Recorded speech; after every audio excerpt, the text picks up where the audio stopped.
VIP पास की व्यवस्था, क्योंकि दया सिंह के कार्यक्रम में लोगों को उम्मीद रहती है कि सब आम लोगों को मिलता है, आम जन भी वीआईपी महसूस करते हैं। तो इस बार क्या व्यवस्थाएं हैं?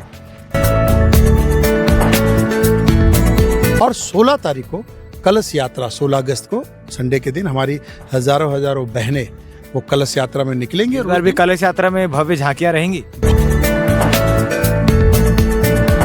लगातार तीसरा वर्ष है, सावन का वादा जो था वो पूरा हो रहा है, क्या कुछ तैयारियां हैं? लेकिन दया सिंह की कथा में एक विशेष बात रहती है कि दिन की कथा के बाद रात भी भक्तिमय होती है। इस बार क्या तैयारी? निश्चित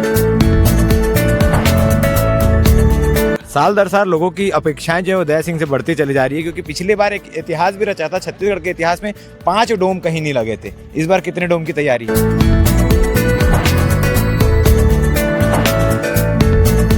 भिलाई में लगातार तीसरे बार सावन में, जैसा दया सिंह ने वादा किया था, प्रदीप मिश्रा अंतर्राष्ट्रीय कथावाचक आने वाले हैं। शिव महापुराण की कथा होने वाली है, तैयारियां शुरू हो चुकी है। अगर आप जयंती स्टेडियम घूमते फिरते आते हैं तो झलकियां आपको दिख गई होंगी।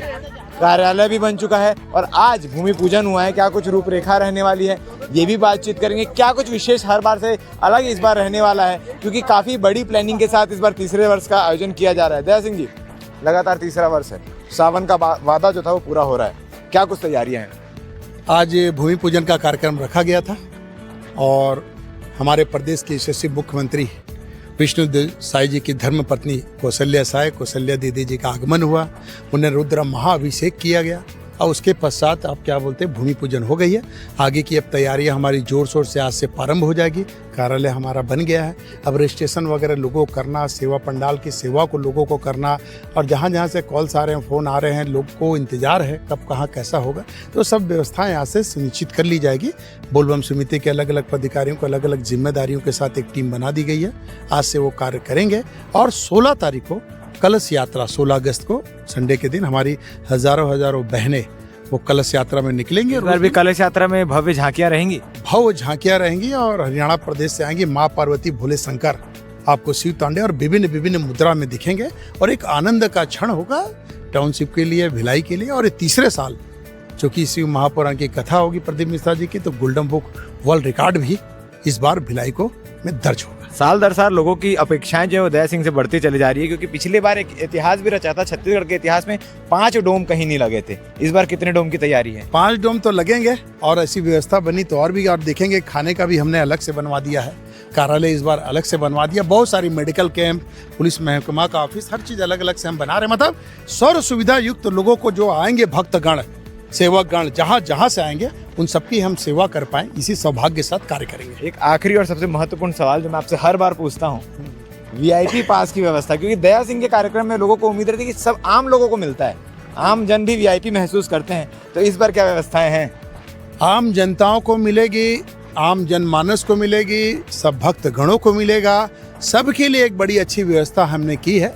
समय के उपरांत कई बार डुप्लीकेट लोग पास कर देते हैं। इस बार पिछली बार भी कई डुप्लीकेट हो गए थे और कई लोग का कर्म है, लेकिन इस बार नहीं कर पाएंगे। इस बार कुछ अलग से भी हमने व्यवस्था बनाई है, तो लोगों को मिल जाएगा और समय पे मिलेगा लोगों को। और आप देखेंगे कि सर्व सुविधा युक्त पंडाल होगा, भव्य पंडाल होगा और पूरा वाटर प्रूफ होगा, तो लोगों को आनंद आएगा और आनंद में शिव जी की कथा सुन के अपने जीवन को धन्य करेंगे।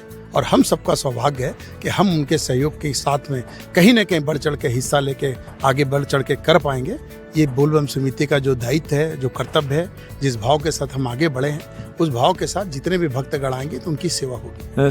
हर जगह की कथाओं में सब चीज़ तो कॉमन होती है, लेकिन दया सिंह की कथा में एक विशेष बात रहती है कि दिन की कथा के बाद रात भी भक्तिमय होती है। इस बार क्या तैयारी? निश्चित तौर पे जो छत्तीसगढ़ के भजन सम्राट हैं, भजन गायक हैं, ऐसे लोगों को निमंत्रण देके पूरी टीम झांकी के साथ, 45 लोगों की टीम झांकियों के साथ, पहले दिन दिलीप सड़ंगी जी आपको रहेंगे, दूसरे दिन दुकालू यादव जी रहेंगे, पूरी टीम के साथ झांकी। तीसरे दिन विवेक शर्मा जी रहेंगे, चौथे दिन मिथिलेश्वरी सेन जी रहेंगे, 5वें दिन पूनम तिवारी रहेंगी। ऐसे और भी, मतलब निश्चित तौर पे पहले दिन से लेकर लास्ट दिन तक भजन संध्या का कार्यक्रम लोगों के लिए, लोगों के भक्ति के लिए, लोगों के भाव के अनुरूप इस कार्य को भी इस बार किया जा रहा है। ठीक है, तो पूरे कार्यक्रम की रूपरेखा आपने जानी, सुबह से लेकर रात तक क्या कुछ होगा, क्या खास होने वाला है।